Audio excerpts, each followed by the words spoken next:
Before I begin, please support the channel by subscribing, liking this video, and turning on post notifications so you never miss future content. God bless you. God, please help me. I flailed my arms as the freezing river sucked me into a dark abyss. Trapped between jagged rocks, I fought desperately to reach the surface, but the current pulled me deeper. I had joined the U.S. Navy in 1985, despite struggling with swimming during boot camp. Now, here I was, kayaking on the Rogue River with my shipmates, facing treacherous rapids. As soon as I approached Blossom Bar, I felt an overwhelming sense of dread. Within moments, my kayak slammed into the rocks and I was thrown into the raging water. I believed in God, but I never thought He cared about me personally. Yet, as I fought for my life, I called out to Him.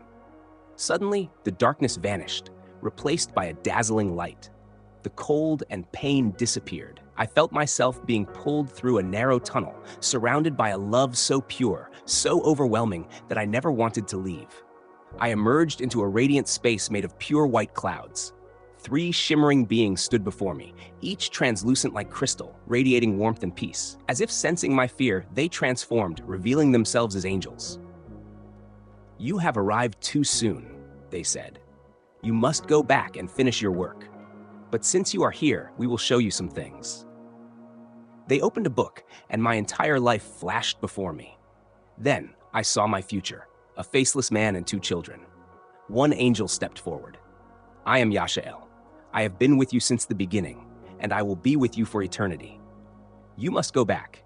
You have to be there for them." I didn't want to leave. But Yashael took my hand and led me upward, toward a massive glowing light that filled me with indescribable love. I saw a magnificent waterfall and sensed the presence of loved ones who had passed. I saw a tree whose leaves became shimmering birds. I saw a lake so clear I could see people I loved on earth.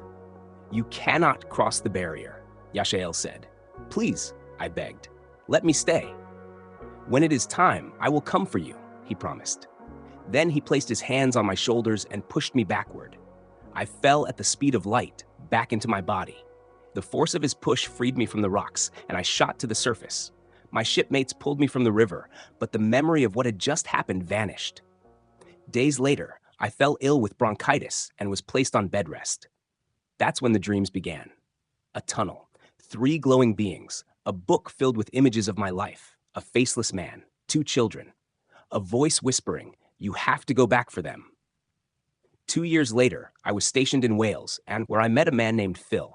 One night, he asked, "What's the weirdest thing that has ever happened to you?" I told him everything.